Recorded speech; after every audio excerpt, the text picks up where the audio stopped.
Last time, we saw how to take a couple of vectors in R3 and to determine whether or not two vectors, say the vector v and another vector w,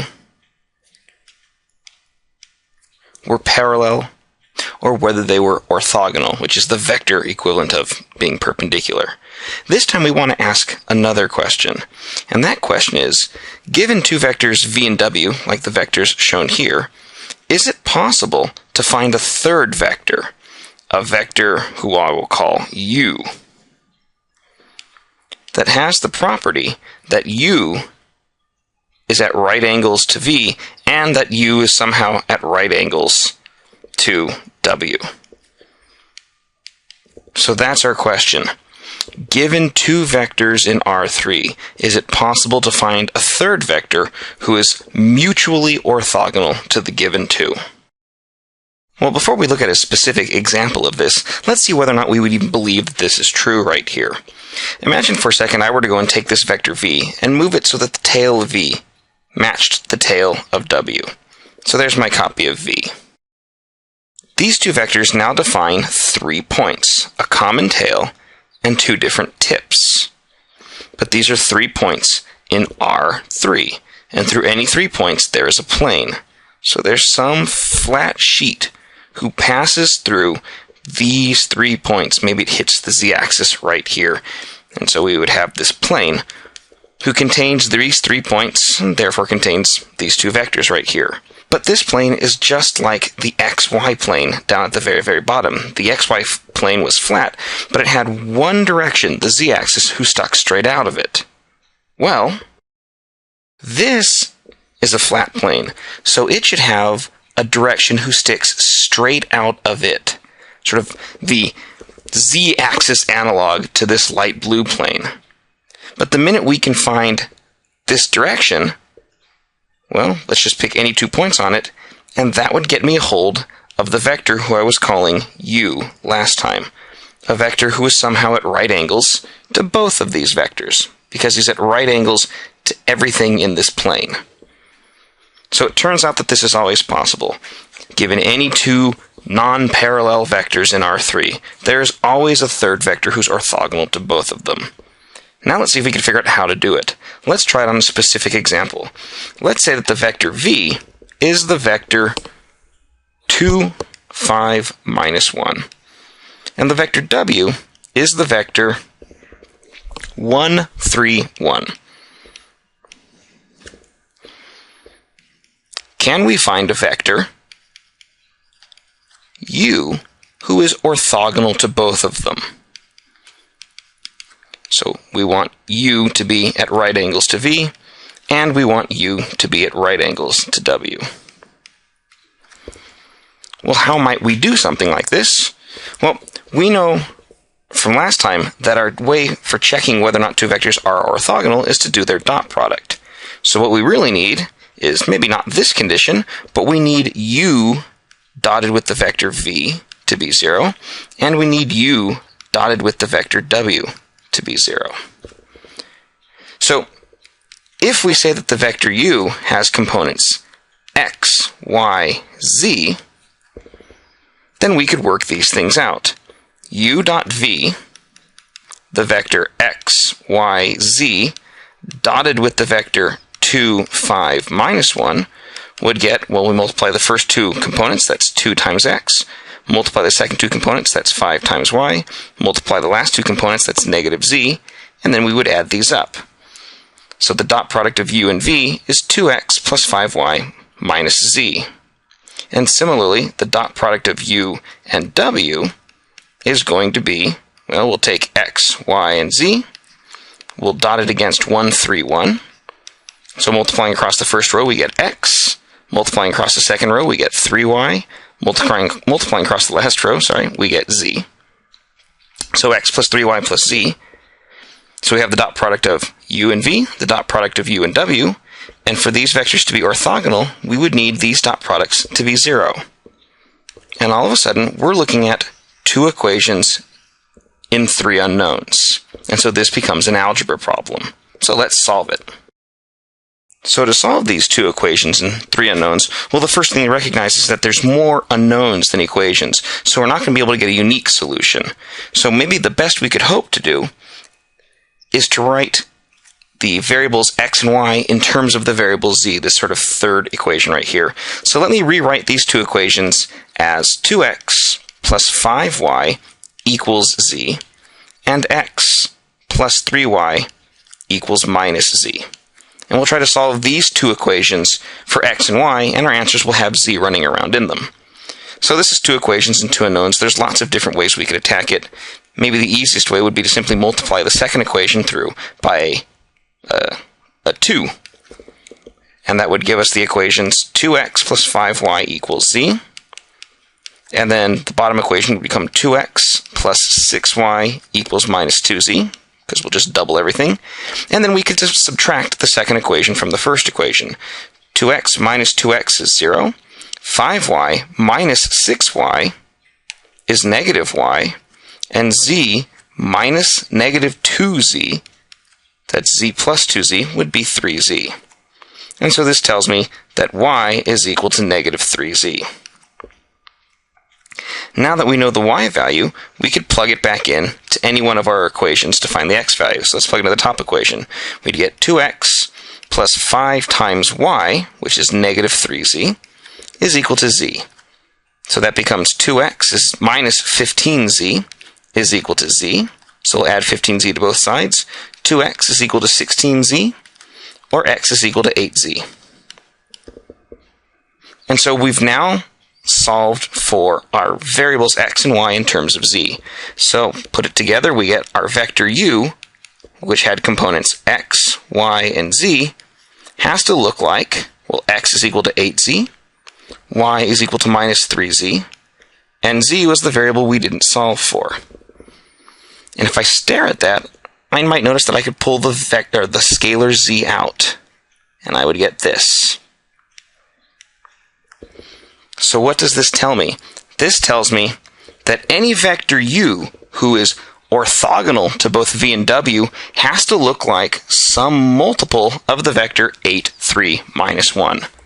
So the first thing is it says that there's not just one vector, there are many, many vectors who are orthogonal to these two.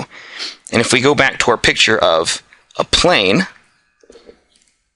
and the orthogonal direction to that plane, well, that should certainly make sense, then that you could have many, many different vectors who were orthogonal to this plane.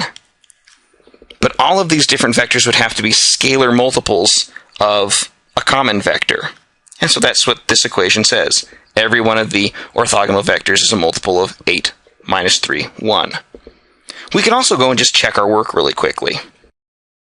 If we take u to be the vector 8 minus 3, 1, in other words, I'm taking the scalar to be the scalar 1, then let's double check these. Let's take u dotted with v.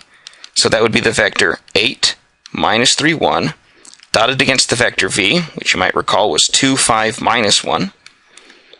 So if we do that dot product, we're going to get 8 times 2 is 16, plus 5 times minus 3 is minus 15, plus 1 times minus 1. And 16 minus 15 minus 1 is 0. If we take u dotted with w, the vector u we've just figured out is 8 minus 3, 1. We'll dot it against w, which was the vector 1, 3, 1. And so across the top row, 8 times 1 is 8. Across the second row, 3 times minus 3 is negative 9. And across the bottom row, 1 times 1 is positive 1. 8 minus 9 plus 1 is 0. So this vector, the vector 8, 3, 1, is in fact mutually orthogonal. Could we repeat this in general? If the vector v was just the vector v1, v2, v3, and the vector w had components w1, w2, w3, could we still find the same vector u, a vector u whose components were x, y, z, such that v dotted with u and w dotted with u were both 0? Well, let's repeat the process we had done right here. If we go and we take these dot products, v dotted with u, that means we would take the vector v1, v2, v3, and we would dot it against the vector x, y, z. And so multiplying across the top row, we would get v1x. Multiplying across the second row, we'd get v2y. Multiplying across the third row, we'd get v3z. And we want this to equal 0. Similar argument, if we took w dotted with u, then we should get w1 times x plus w2 times y plus w3 times z. And we want that to equal 0. So now we have two equations in three unknowns, just like last time. So let's solve them. Just like last time, we have one too many variables for the number of equations we've got. So we're going to write our answers in terms of z. So let's move the z's over to the other sides of these equations first. And so this would become v1x plus v2y equals negative v3z, and w1x plus w2y equals negative w3z. So, repeating what we did last time, let's scale these two equations and add them up. If I were to scale the top equation through by a w1 and the bottom equation through by a v1, then the two equations we would get would be v1 w1x plus v2 w1y equals negative v3 w1z. And on the bottom one, if I distribute this v to the components of the equation, I would have v1 w1x plus v1 w2y is equal to minus v1 w3z. So now, armed with these two equations, I could take the bottom equation and subtract it from the top equation. If we do that, we're going to get v1 w1x minus v1 w1x will leave me nothing. Then we're going to get v2 w1y minus v1 w2y is going to leave me with v2 w1 minus v1 w2y equals. Now if we take the next part, we're going to have negative v3 w1z minus v1 w3z. So that's going to be negative v3 w1 minus negative v1 w3 times z. And this means we can solve for y. We get y is equal to v1 w3 minus v3 w1z. I just swapped the order, by the way. Divided by v2 w1 minus v1 w2. So let's go and take that and plug that up here into our formula for the vector u. Our vector u is going to have components x, y, z. Z is the variable we're solving for.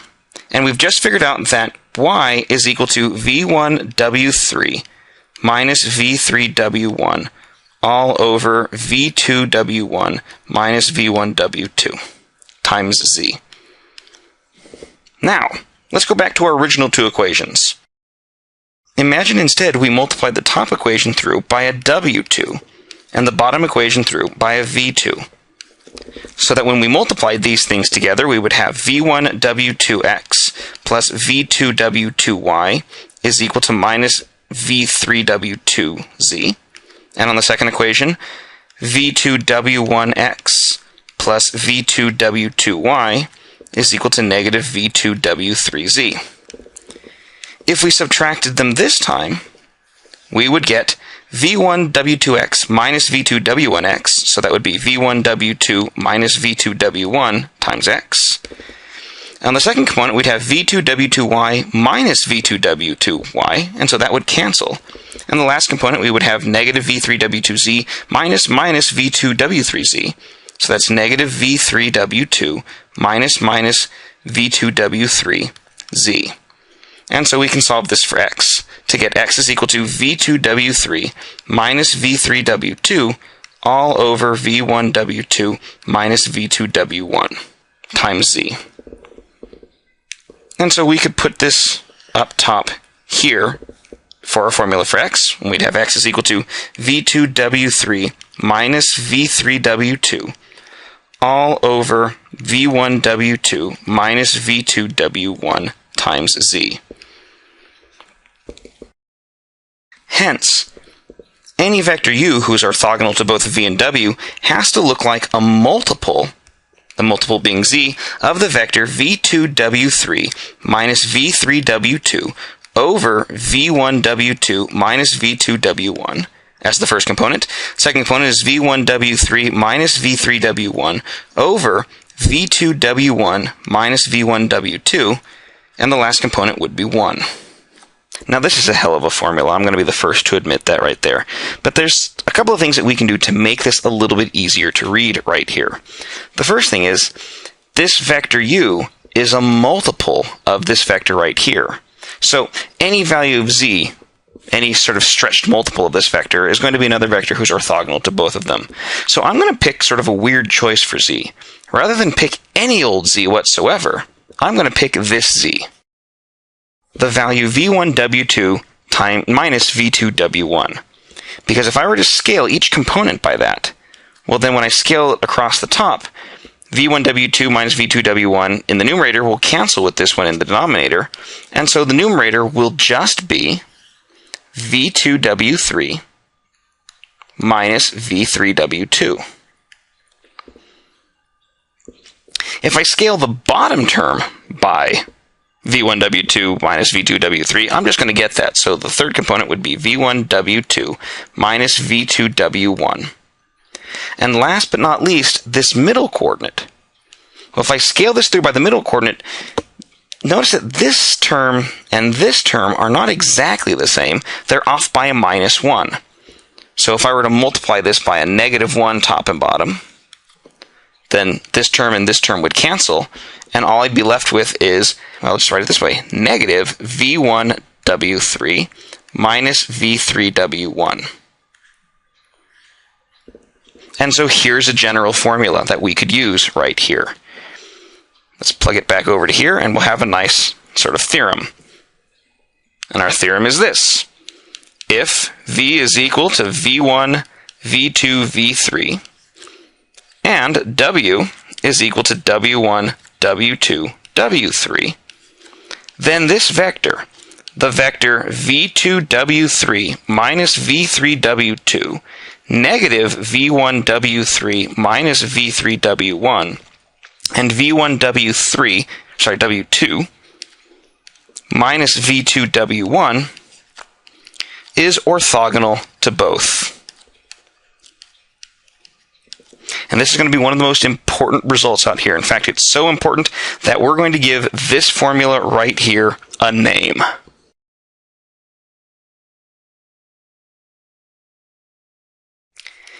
If v is the vector v1, v2, v3 in R3, and w is the vector w1, w2, w3 in R3, then we're going to call the vector v cross w to be the vector that we found in that previous calculation. So if you don't remember that formula, here it is. And we call this the cross product of v and w. Now this formula was an improvement over the one I gave just a little bit ago, but it's still not terribly easy to memorize. It's really, really easy to screw this formula up. Fortunately, though, there's a mnemonic which is really helpful for getting this. The mnemonic is to write this down. Big giant absolute values. In the first column, we're going to write I, J, K, the standard basis in R3. In the second column, we're going to write V1, V2, V3, the components of the vector V. And in the third column, we're going to write W1, W2, W3, the components of the vector W. And this block right here is going to be a 3 by 3 matrix determinant. Now, if you don't remember how a determinant works, the basic idea of a determinant is as follows. You pick a row or a column to expand along. I'm going to pick column 1. Then you write down each of the elements in that row or column. So in my case, I will write down the vector I, the vector j, and the vector k. Then you multiply each one of these elements by the determinant of the matrix you get by crossing off the row and column that has that entry. So for example, for the element I, I'll cross off the row and column that has I, and I will multiply the vector I down here by the determinant of the matrix v2, w2, v3, w3. For j, We'll cross off the row and column that has j in it. That will leave me with this block of 4 numbers, and so I'll multiply the element j in my formula down here by the determinant of the matrix v1, w1, v3, w3. And finally for k, we'll cross off the row and column that has the k, and we'll multiply k by the determinant we have left over, v1, w1, v2, w2. And then the last part in a determinant is that you alternately add and subtract these products, where we always remember that we always start adding if we use the element in the upper left-hand corner. Now, if we were to actually go and compute this work right here, we would have the vector I times the determinant. Now, remember how to do a 2 by 2 determinant. A 2 by 2 determinant is the product of the multiples on the main diagonal, take away the product of the multiples on the counter diagonal. So we would have v2w3 minus v3w2. Then we would have minus j hat times, again, the same argument. We multiply along the counter diagonals, multiply along the diagonal, then subtract what's along the counter diagonal. So we would get v1w3 minus v3w1 plus k times, same trick, multiply along the diagonal, v1w2, take away what's along the counter diagonal, v2w1. Just notice that what we've written down right here in standard basis form is exactly the same as the definition we wrote right above. This is just a useful way of memorizing this particular formula. So let's give this a shot on a specific example, just to make sure we understand how it works.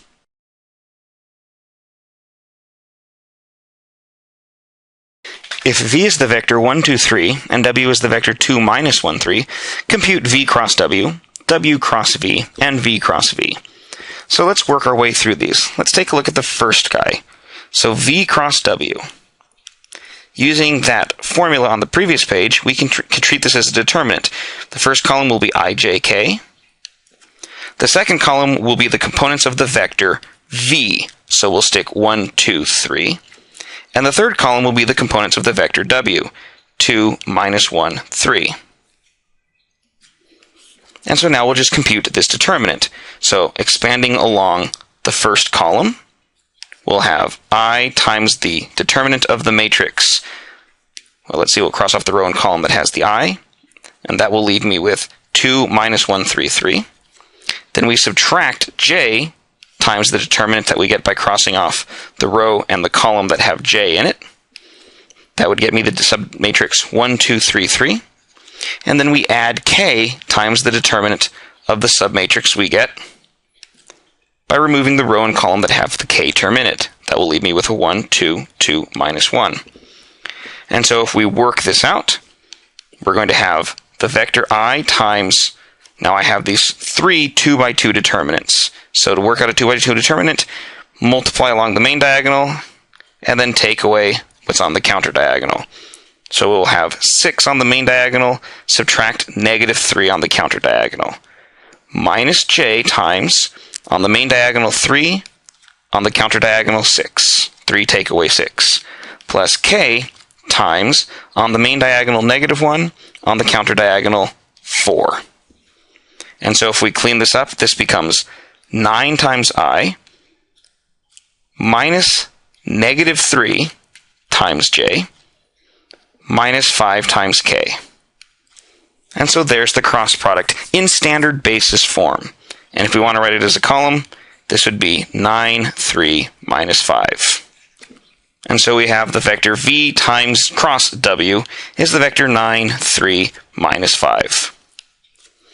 Now before we do any more work, let's double check that this vector has the one property we built the cross product for. Is the vector 9, 3, minus 5 orthogonal to the 2 we started off with? So I'm going to do a quick check over here on the side. Let me double check whether or not the vector 9, 3, minus 5 is orthogonal to 1, 2, 3, and is the vector 9, 3, minus 5 orthogonal to the vector 2, minus 1, 3. So I should take dot products right here, and unless both of these dot products are 0, we've done something wrong. So let's work our way through it. To do the dot product, we multiply across the top row, we're going to get 9. Multiply across the second row, we're going to get 6. Multiply across the bottom row, we're going to get negative 15. And then we'll add these numbers up. 9 plus 6, take away 15 is 0. So this vector is orthogonal to v. For the second example, we multiply across the top row, we get 18. Multiply across the middle row, we get minus 3. Multiply across the bottom row, we get minus 15. 18 minus 3 minus 15 is 0. So this vector is, in fact, orthogonal to both of them. That's a nice way of checking our work. Next, let's compute W cross V. So if I wanted to work out W cross V, I would set up this 3 by 3 determinant. So the first column is I, J, K. The second column is W, 2, minus 1, 3. And the third column will be V, 1, 2, 3. And so now I can compute the determinant by expanding along the first column. So I'm going to have I times a particular determinant. The determinant of the matrix I get by crossing off the row and column that have the I in it. That will leave me with minus 1, 2, 3, 3 as the submatrix. Then we'll take away J times the determinant of the matrix I get by removing the row and column that have the J in it. That's going to get me 2, 1, 3, 3. Then we'll add the unit vector K times the determinant of the submatrix we're going to get by removing the row and column that have the K in it. That's going to leave me with the submatrix 2, 1, minus 1, 2. So now we'll just go and work these determinants out here. We'll have I times the product along the main diagonal, take away the product on the counter diagonal. On the main diagonal, we have minus 3, and then we'll take away 6. Minus J times. On the main diagonal, we have 6, and then we'll take away 3.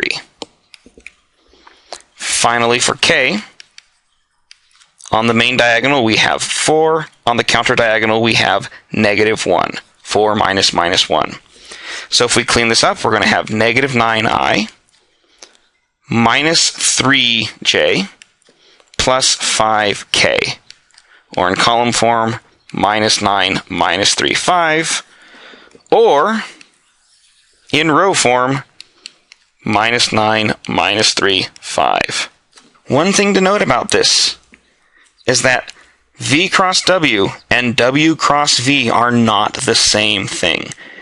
This is a property called commutativity, the commutative property, and cross products don't have it. We're so used to being able to switch the order in which we multiply, it makes a big deal in vectors right here.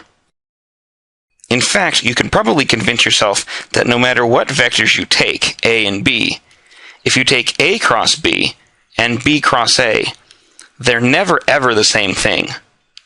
But the second version will always be the opposite of the first. A cross B is always negative B cross A. And we're sort of seeing that happen right above here. So that's sort of a useful little fact. Finally, let's take a look at this last example, V cross V. So to do V cross V, we need to set up a 3 by 3 determinant. The first column is I, J, K. The second column is going to be V, 1, 2, 3. The third column is going to be V, 1, 2, 3. And so if we expand our way through, we're going to have I times the submatrix we get by crossing the row and column that has I. That should be 2, 2, 3, 3. Then we take away the unit vector J times the determinant of the submatrix we get by crossing off the row and column with the J.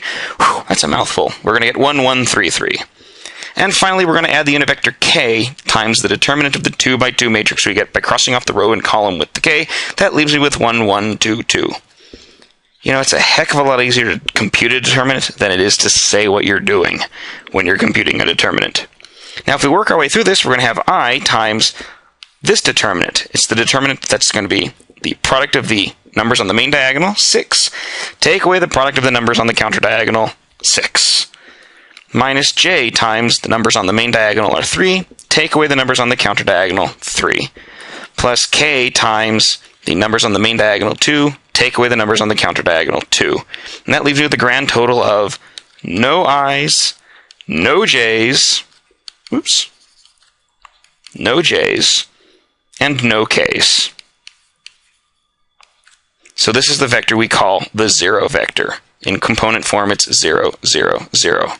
And if you think about that, well, that's actually just a special case of the law we wrote down over here. If we were to go back and replace the A or the B by an A, we would get that A cross A is equal to negative A cross A. So A cross A has to be a vector who points in the exact same direction as its opposite does. Well, the only vector who can point in two directions at once is the vector who doesn't point at all, 0.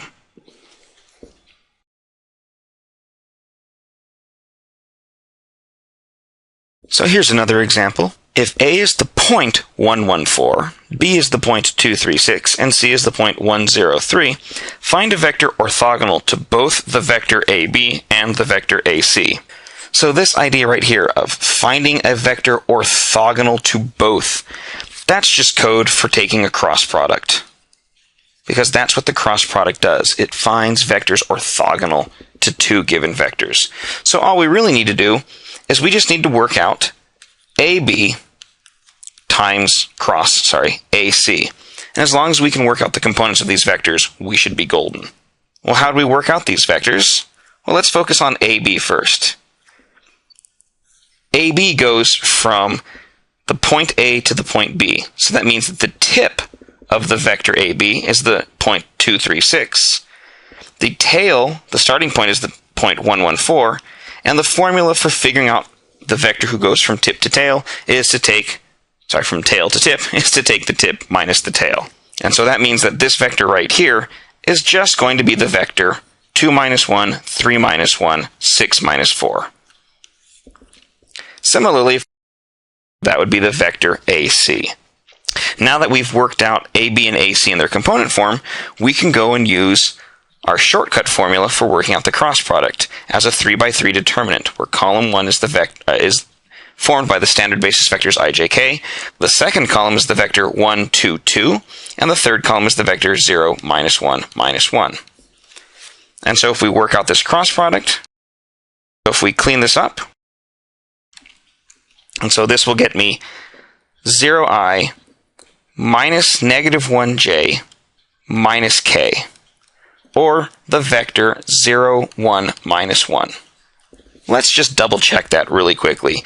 Let's take the vector 0, 1, minus 1 and dot it against the two vectors we originally built. The vector 1, 2, 2, that's the vector AB, and the vector 0, minus 1, minus 1, that's the vector AC.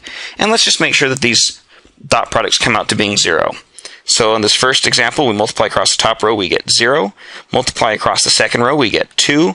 Multiply across the third row, we get negative 2. And 0 plus 2 minus 2 is 0. For the second example, we multiply across the top row, we get 0. If we multiply across the bottom row, 1 times minus 1 is minus 1. Middle row. And if we multiply across the bottom row, we get minus 1 times minus 1, which is positive 1. And 0 minus 1 plus 1 is 0. So there we have it. Find a vector orthogonal to both of them. We can take the vector 0, 1, minus 1.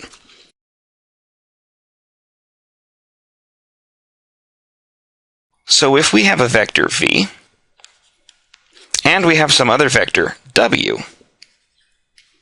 then we've just seen that the vector v cross w is orthogonal to both of these vectors. So it's somehow at right angles to both of these guys at the same time. But we've noticed that there's a difference in the order right here. Say v cross w might be this vector, but it also might be this vector. Which one is it? Is there a way to tell what direction the cross product points if you know the two vectors that you had originally? And the cool thing is that there actually is a rule for this. It's called the right-hand rule. And the right-hand rule says this. Take your right hand out. So let me draw a crude right hand right here. So on your right hand, stick your thumb out and stick your pointer finger straight out. Take your middle finger and point it half up, and then just fold your other two fingers in. So what your hands have done is they've made a very crude coordinate axis. Point your thumb in the direction of the vector v, and you point your index finger in the direction of the vector w, then your half-extended middle finger will tell you the direction of v cross w. This is called a right-handed coordinate system, and the idea is that it's supposed to mimic the way we built our R3. If the x-axis was pointing in the direction of your thumb, and the y-axis was pointing in the direction of your forefinger, so you have north and east, then your middle finger would point straight up, the axis Z. So a lot of times we say that R3 is a right-handed coordinate system. So if I go back to this picture right here, between these two vectors, this will be the vector v cross w. What about this guy? Well, this is the vector who points in the exact opposite, so he should be, based on our work we did just previously, the vector w cross v. And you should test this out with your right-hand rule. Take your thumb, point it in the direction of w, take your index finger, point it in the direction of v, and see what direction your middle finger extends in. It's going to point straight down. So let's summarize these two important facts about this cross product. The cross product is 1, always at right angles to the vectors v and w. Said differently, v cross w is always orthogonal to both v and w. 2, the direction of v cross w is always determined by the right-hand rule.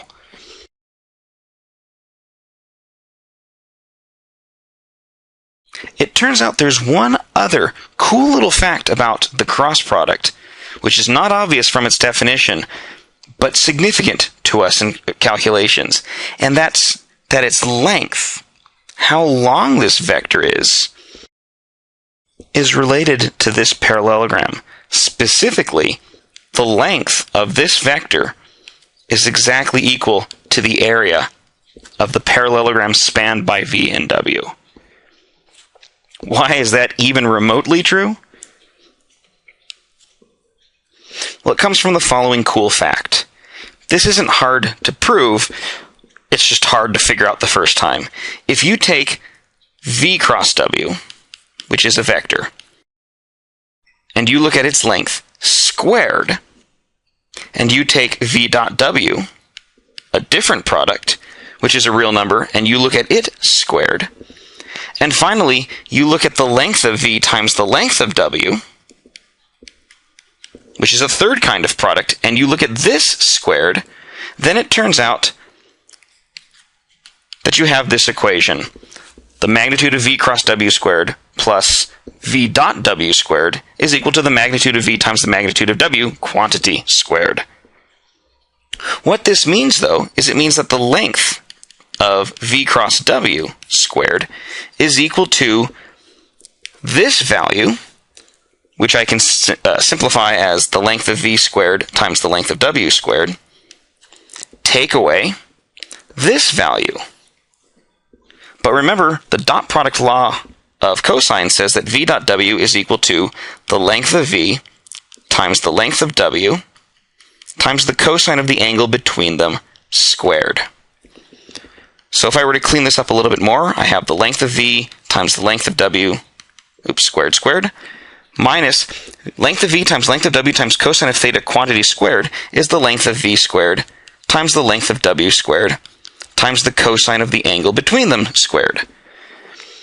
So if we were to pull out this expression from both of these pieces, the length of v squared and the length of w squared, then what we'd have left over is 1 minus the cosine of theta squared. Now, somewhere in the back of your head, your trig spider sense should be tingling, because 1 minus the cosine of theta squared is a Pythagorean identity. That's just sine squared. And so we get this equation right here. Length of v squared times the length of w squared times the sine of theta squared.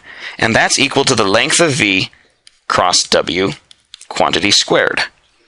So I have this one ginormous equation right here.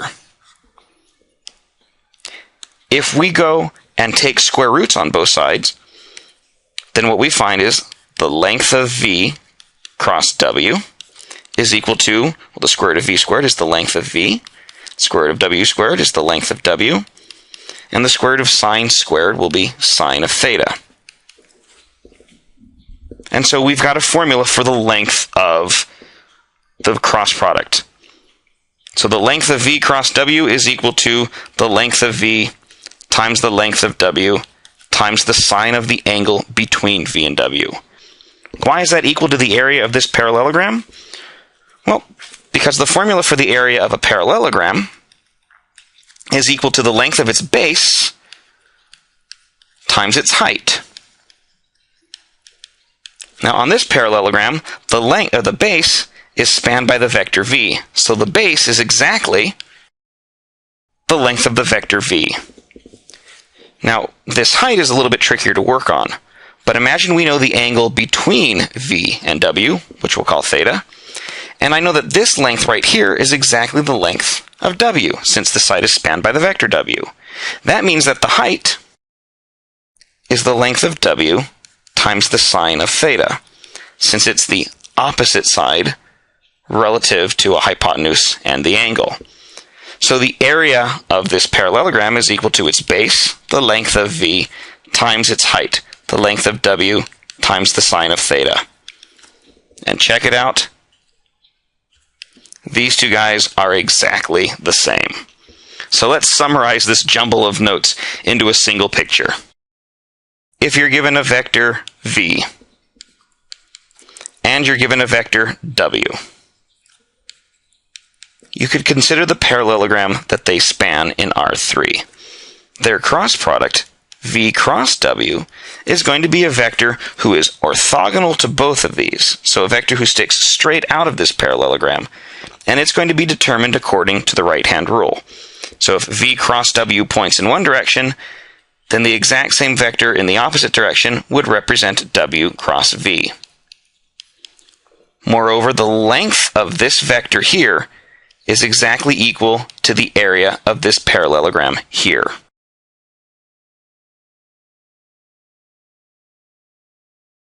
Find the area of the triangle below. So how might we use our vector ideas to help me out with this one? Well, imagine we were to draw a mirror image of this triangle right here, sort of reversed around. Then this object right here would be a parallelogram. If we could find the two vectors who describe the sides of this parallelogram, then our previous result would say, well, that the area of the parallelogram would equal the magnitude of the cross product, A cross B, where A is this vector here and B is this vector here. And so if we want the area of the triangle, well, we'd cut it in half. So that's going to be the attack we take. So first things first, let's figure out what these vectors are right here. The vector A goes from the point 2, 2, apparently, to the point 1, 2, 3, 4, 5, 6, 0. So from 2, 2 to 6, 0. That means that the vector A in the plane has components. Well, the x value increased by 4, and the y value dropped by 2. Next, we have the vector B, who starts at the point 2, 2, and ends up here at the point 1, 1, 2, 3, 4, 5. So the vector B has components. Well, the x value dropped by 1, but the y value increased by 3. So the next thing that I'd like to do is I'd like to take the cross product of these two vectors. But I'm going to run into an immediate problem. The cross product formula has the components I, j, k, and then in the second column we're supposed to write the components of the vector A. But A is 4, negative 2. I don't have anything right here. And B is the same problem. It's minus 1, 3, and again, I don't have anything. The cross product is something special to R3. So how am I going to be able to pull this stunt off in R2? Well, the answer is easy when you think about it. A vector in the xy plane has no z component. So we could think of the vector A as being the vector 4, minus 2, 0, and the vector B as being minus 1, 3, 0. Same vector, just a slightly different way of looking at it. And now we can go through the process of working out their cross product.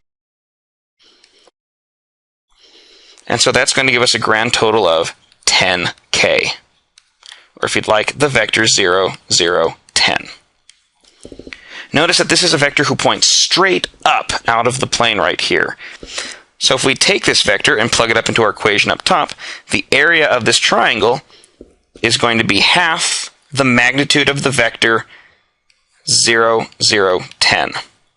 So how do we compute magnitudes? Well, we take the square root of the first component squared plus the second component squared plus the third component squared. So that's half the square root of 10 squared. That's half of 10, or 5. So this triangle right here, once we get rid of the extraneous parallelogram, has an area of exactly 5 square units.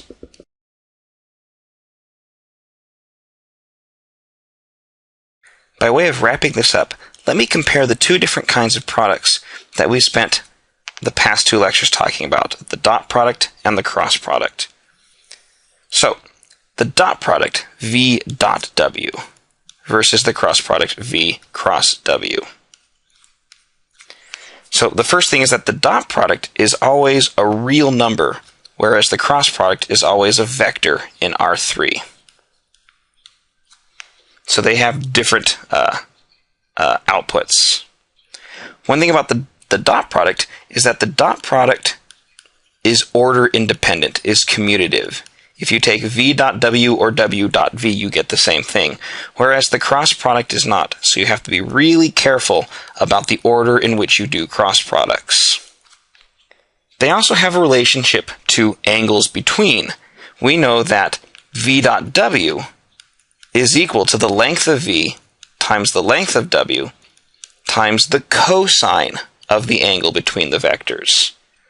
On the flip side, the cross product is a vector, but if we take its length, the length of the cross product is equal to the length of V times the length of W times the sine of the angle between the vectors. Finally, and maybe most important about these, is the utility, what these things are used for. The dot product is used to determine angles. And in particular, it's used to determine orthogonal values.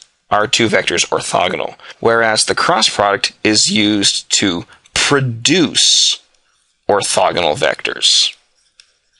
I'll add one last little tidbit right here. If we take V dot W and we get 0, that happens if and only if V is orthogonal to W. The very first question that we asked 2 topics ago was, how do you determine if two vectors are parallel? Well, let's close with that again. How do you tell whether or not two vectors are parallel?